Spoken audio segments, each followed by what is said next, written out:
Bismillahirrahmanirrahim. Assalamualaikum warahmatullahi wabarakatuh. Saya Agustina Sani Safridawati, NIM 22004134 dari kelas reguler PAI 31. Di sini saya akan menjelaskan materi saya, pertumbuhan dan perkembangan. Lanjut, kita masuk dari materi yang pertama, A. Pengertian dari perkembangan.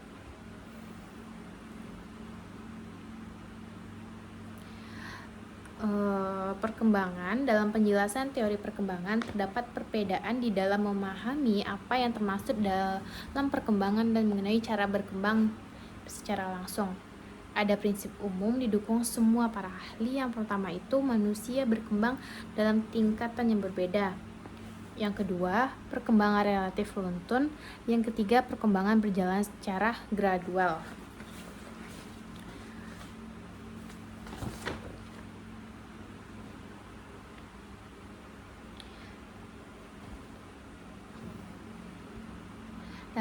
Pertumbuhan dititik beratkan pada perubahan fisik, sedangkan istilah perkembangan digunakan kalau lebih menekankan pada perubahan psikis.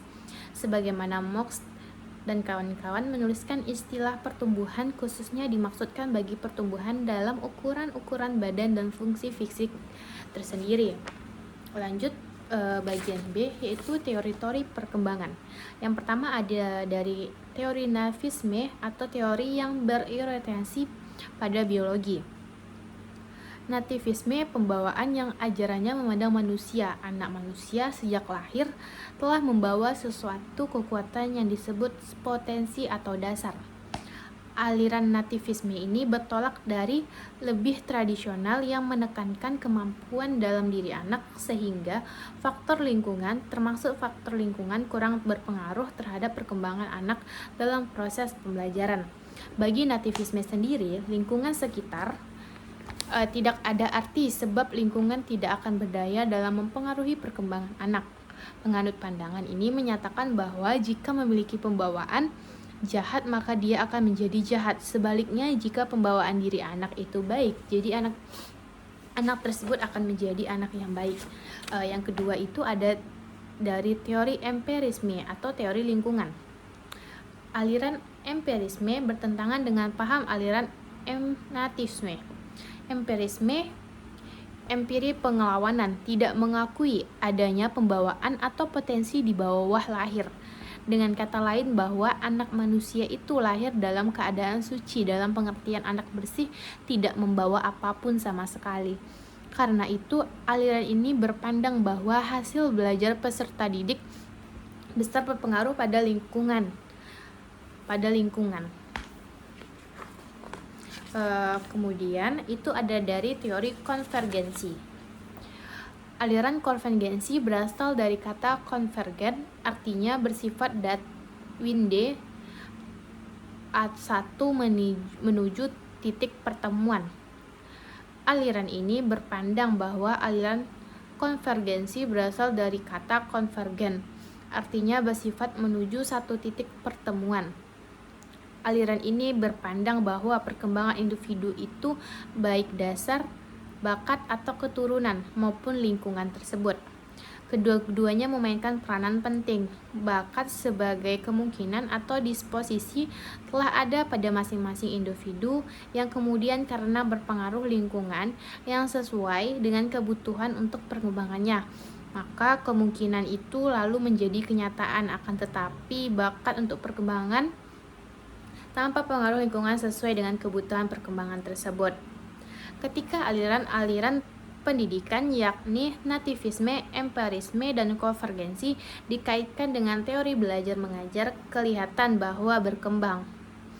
Ini berarti bahwa dalam proses belajar, peserta didik tetap memerlukan bantuan seseorang pendidik untuk mendapatkan keberhasilan dalam pembelajaran.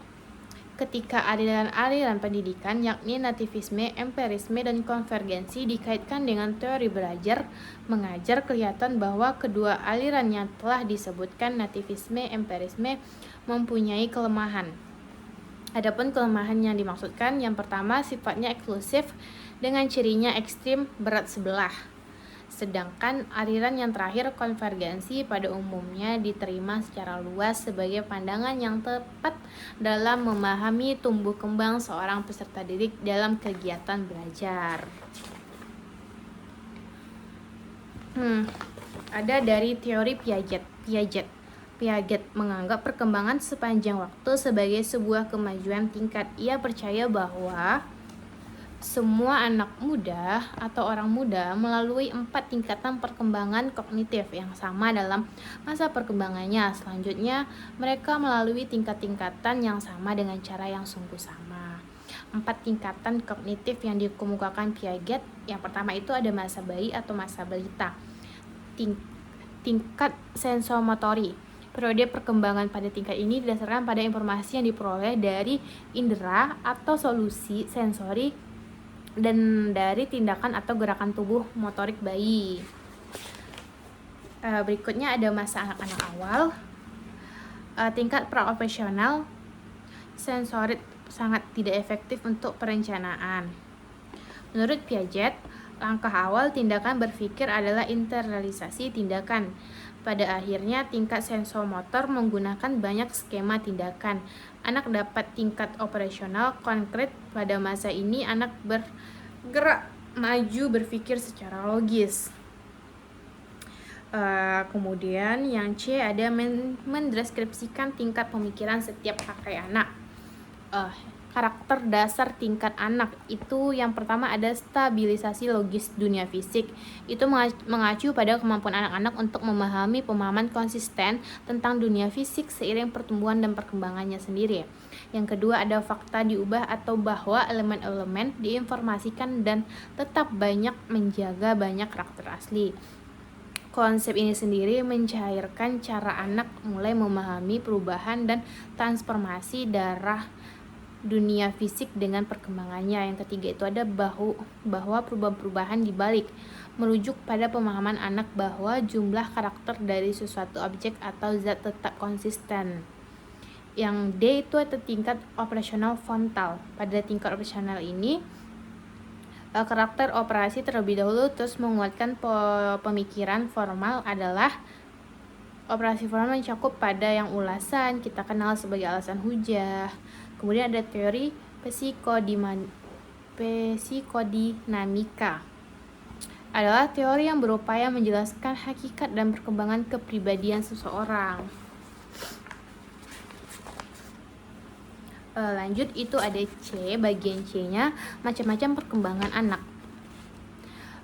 Perkembangan anak itu ada perkembangan seksual, terus ada ID, ego, dan super ego. Selanjutnya itu hakikat pertumbuhan dan perkembangan individu.